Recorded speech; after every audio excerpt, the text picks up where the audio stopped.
کیا آپ جانتے ہیں کہ پاکستان میں لاکھوں لوگ روزانہ ذہنی دباؤ، انزائٹی اور ڈپریشن کا سامنا کرتے ہیں، لیکن پھر بھی مینٹل ہیلتھ کو آج تک سنجیدگی سے نہیں لیا جاتا۔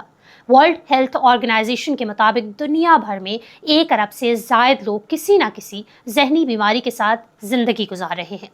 انزائٹی ڈس آرڈر سے تقریباً 359 ملین لوگ متاثر ہیں، جبکہ خودکشی آج بھی 15 سے 29 سال کی عمر کے نوجوانوں میں موت کی بڑی وجوہات میں سے ایک ہے۔ اگر پاکستان کی بات کریں تو صورتحال اور بھی تشویشناک نظر آتی ہے۔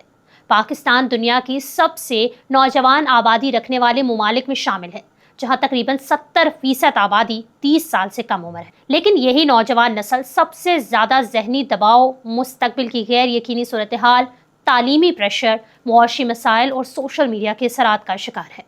ماہرین کہتے ہیں کہ پاکستان میں ذہنی صحت کے مسائل مسلسل بڑھ رہے ہیں، لیکن آگہی اور علاج دونوں ابھی تک بہت محدود ہیں۔ مختلف مطالعات اور رپورٹس نے یہ ظاہر کیا ہے کہ نوجوانوں میں ڈپریشن اور انزائٹی کی کیسز تیزی سے سامنے آ رہے ہیں، خاص طور پر طالب علموں اور نوجوان پروفیشنلز میں۔ سوال یہ ہے کہ آخر مینٹل ہیلتھ کو سنجیدگی سے کیوں نہیں لیا جاتا؟ ہمارے معاشرے میں آج بھی اگر کسی کو بخار ہو تو اسے ڈاکٹر کے پاس لے جایا جاتا ہے، لیکن اگر کوئی ذہنی طور پر تھکا ہوا ہو، انزائٹی یا ڈپریشن کا شکار ہو تو اکثر اسے کہا جاتا ہے کہ بس سوچو مت، یہ سب تمہارے دماغ کا وہم ہے۔ سوشل میڈیا اور عوامی گفتگو سے بھی یہ بات سامنے آتی ہے کہ بہت سے لوگ اب بھی ذہنی بیماریوں کو کمزوری، ڈرامہ یا ایمان کی کمی سمجھتے ہیں، جس کی وجہ سے متاثر افراد خاموشی سے تکلیف برداشت کرتے ہیں۔ دوسری طرف سوشل میڈیا نے اس مسئلے کو مزید پیچیدہ بنا دیا ہے۔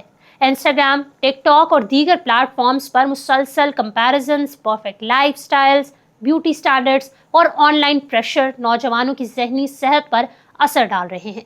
بہت سے نوجوان اپنی اصل زندگی کا موازنہ دوسروں کی ہائی لائٹ ریل سے کرتے ہیں، جس سے خود اعتمادی کی کمی ہوتی ہے اور ذہنی دباؤ بڑھتا ہے۔ سب سے افسوسناک بات یہ ہے کہ لاکھوں لوگ مدد لینے سے گھبراتے ہیں کیونکہ انہیں ڈر لگتا ہے کہ لوگ کیا کہیں گے۔ ورلڈ ہیلتھ آرگنائزیشن کے مطابق دنیا بھر میں ذہنی بیماریوں کے علاج اور سہولیات میں بہت بڑا گیپ موجود ہے، خاص طور پر کم اور درمیانی آمدنی والے ممالک میں۔ پاکستان بھی انہی ممالک میں شامل ہے، جہاں ماہرین، سہولیات اور آگہی کی شدید کمی موجود ہے۔ لیکن ایک مثبت بات بھی ہے، آج پہلے کے مقابلے میں زیادہ نوجوان مینٹل ہیلتھ پر بات کر رہے ہیں۔ یونیورسٹیز، ماہرین نفسیات اور مختلف تنظیمیں اس موضوع پر آگہی پھیلا رہی ہیں۔